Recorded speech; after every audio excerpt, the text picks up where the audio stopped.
Assalamualaikum warahmatullahi wabarakatuh. Bismillahirrahmanirrahim. Alhamdulillahirabbil alamin. Wa bihi nasta'inu ala umuri dunya waddin. Wassalatu wassalamu ala asyrafil anbiya wal mursalin Sayyidina Muhammadin wa ala alihi wa sahbihi ajma'in. Amma ba'du. Qala rabbi shrah li sadri wa yassir li amri wahlul 'uqdatam min lisani yafqahu qawli.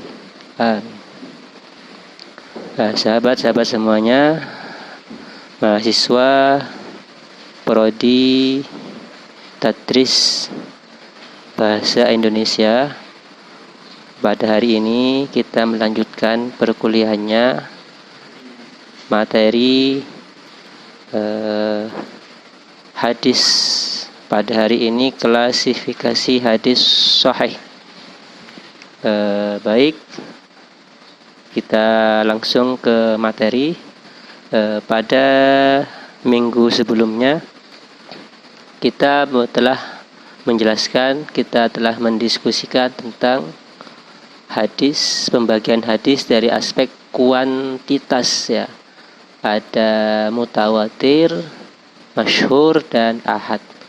Pada kali ini kita akan menjelaskan, mendiskusikan tentang klasifikasi hadis berdasarkan kualitas rawi. Jadi ada kuantitas, sekarang kualitas. Baik, kita mulai. Pada diskusi kali ini tema yang kita bahas adalah hadis sahih ya.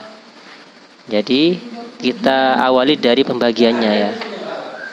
Secara dasar, klasifikasi hadis berdasarkan kualitas rawinya itu ada 3, yaitu hadis sahih, hadis ahsan, dan hadis dhaif.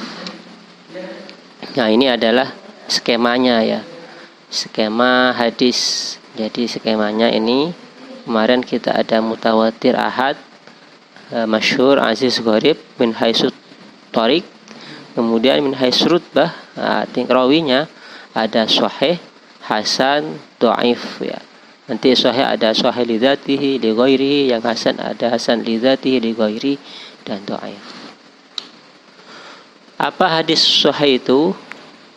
Hadis sahih secara bahasa artinya sehat atau lawan dari sakit, atau hak, kebenaran, lawan dari batil. Itu secara bahasa. Secara istilah, hadis sahih adalah hadis yang sanadnya bersambung ya. Kemudian dikutip atau diriwayatkan oleh orang-orang yang adil lagi cermat dari orang-orang yang sama. Sanad rawinya dari atas ke bawah ya adil dan cermat. Kemudian tidak syadz, tidak kontroversi, dan tidak terkena illat atau cacat. Dalam kitab Al-Manhalul Latif ini ya, al-hadis huwa alladzi ittasala sanaduhu. Sanadnya bersambung binaqlil adli wabiti an mislihi. Ya, adil yang menukil itu yang meriwayatkan adil, dhabit, an mislihi dari semisalnya. Semisal artinya sanadnya dari pertama sampai terakhir itu adil dan dhabit, min ghairi syududin, tidak syadz, wala illatin qadihatin, dan tidak ada cacat. Nanti kita bahas satu persatu. Nah, ini syarat-syaratnya dari definisi tadi yang bersanadnya bersambung, kemudian rawinya adil, dhabit, tidak syadz, dan tidak illat. Itu menjadi syarat-syaratnya. Yang pertama, sanadnya bersambung, artinya adanya ketersambungan sanad, bahwa setiap rawi benar-benar menerimanya dari rawi di atas dan begitu selanjutnya sampai pembicara pertama. Sanadnya ya, sanad rawinya tuh bersambung dari Rasulullah sampai rawi terakhir, misalnya Bukhari, Muslim, nyambung ke atas. Kemudian rawinya adil, yang meriwayatkan itu adil. Apa itu adil? Banyak yang memberikan kriteria-kriteria. Di antaranya ini beragama Islam, mukallaf, melaksanakan ketentuan agama, jadi dia taat, ya takwa. Kemudian muru'ah. Muru'ah itu menjaga diri dari dosa-dosa kecil, ya. Kemudian yang ketiga, rawinya dhabit. Artinya rawi menguasai hadisnya dengan baik, ya. Baik dari aspek hafalannya ataupun dari kitabnya, kitab catatannya yang dia catat, yang dia kutip, itu dia menguasai, ya. Kemudian mampu mengungkapkan kembali ketika meriwayatkannya, itu dhabit. Kemudian yang ketiga, tidak syadz, artinya tidak ada kejanggalan atau pertentangan hadis itu dari rawi yang lain yang lebih unggul atau lebih sikoh. Tidak ada kejanggalan atau pertentangan isi hadisnya, ya, dari perawi lain yang lebih unggul atau lebih sikoh, ya. Itu ya istilahnya syadz. Yang terakhir, tidak berillat, artinya hadis itu terbebas dari sifat samar yang membuatnya cacat. Jadi ini 5 kriteria ini yang menjadi hadis itu, menjadi syarat-syarat hadis itu sahih. Ya, ini syarat-syaratnya. Kemudian pembagian hadis sahih tadi sudah dijelaskan di skema tadi, itu ada sahih li dzatihi, memang sahihnya, memang sahih pada hadis itu dari asal. Ada sahih li ghairihi. Apa itu sahih li dzatihi? Yaitu memenuhi syarat-syaratnya. Syarat-syaratnya secara maksimal semuanya terpenuhi, yang tadi 5 itu, ya, sebagaimana yang telah disebutkan di atas. Sahih li ghairihi artinya hadis awalnya, hadis itu tidak memenuhi syarat-syaratnya secara maksimal. Ada satu kriteria yang tidak terpenuhi, tetapi hadis itu menjadi sahih sebab faktor lain. Ada faktor lain yang menyebabkan hadis itu sahih.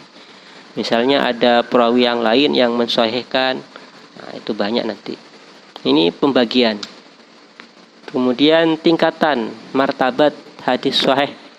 Ini setelah adanya tahrijul hadis, ya. Ini ada tingkatan-tingkatannya. Yang pertama, hadis yang disepakati oleh Imam Bukhari dan Imam Muslim. Jadi apa hadis-hadis yang ada dalam kitab Bukhari Muslim itu sahih tingkat pertama. Kemudian hadis yang diriwayatkan oleh Imam Bukhari saja, hanya ada di kitab Imam Bukhari saja, hanya ditakhrij oleh Imam Bukhari saja, itu juga sahih tingkatan kedua. Yang ketiga, diriwayatkan oleh Imam Muslim saja, Imam Muslim saja yang meriwayatkan, hanya ada di kitab Imam Muslim saja yang meriwayatkan, itu tingkatan ketiga. Yang keempat, diriwayatkan sesuai syarat-syarat dari Imam Bukhari dan Imam Muslim, tetapi kedua imam tersebut tidak mentakhrijnya, ya, tidak meneliti hadis itu, tetapi syarat-syaratnya itu sesuai. Kemudian yang keempat, yang kelima, hadis sahih yang sesuai dengan syarat dari Imam Bukhari, sedangkan Imam Bukhari tidak mentakhrijnya. Ini yang kelima, ya. Kalau tadi kedua sesuai dengan syarat kedua imam tadi, yang selanjutnya hanya Imam Bukhari saja, sesuai dengan syarat dari Imam Bukhari saja. Tapi Imam Bukhari tidak mentakhrijnya, tidak menelitinya, ya. Tahrij itu menelitinya. Yang kemudian hadis sahih yang sesuai dengan syarat Imam Muslim, tetapi Imam Muslim tidak mentakhrijnya. Yang terakhir, hadis yang tidak sesuai dengan salah satu syarat dari Imam Bukhari Muslim, tetapi hadis tersebut disahihkan oleh imam-imam yang ternama. Misalnya hadis yang terdapat pada Sahih Ibnu Huzaimah, Ibnu Hibban, dan Sahih Al-Hakim. Ini sahih hadis-hadis sahih. Artinya ketika kita ingin mencari hadis itu sahih apa enggak, kita tinggal melihat dalam kitab-kitab ini, ya. Kalau ada dalam kitab Imam Bukhari dan Muslim, oh sahih. Kalau ada dalam kitab Bukhari saja, oh sahih. Kalau ada dalam kitab Muslim, sahih. Atau ada dalam kitab-kitab lain yang disahihkan oleh imam-imam ternama, Ibnu Huzaimah, Ibnu Hibban, dan Al-Hakim, ya. Ini kriterianya, karena mereka sudah menelitinya, sudah meneliti hadis-hadis itu, ya. Ini kita tinggal melihat itu. Kalau dulu mentahrij dulu, diteliti dulu sanadnya, perawinya, baru itu diriwayatkan. Nah, kita tinggal melihat kitab-kitab ini saja. Kalau tidak ada dalam kitab ini, maka kesohihannya masih diragukan. Nah, itu gampangnya ke sana. Saya kira itu penjelasan dari saya tentang hadis sahih. Kurang lebihnya mohon maaf. Wassalamualaikum warahmatullahi wabarakatuh.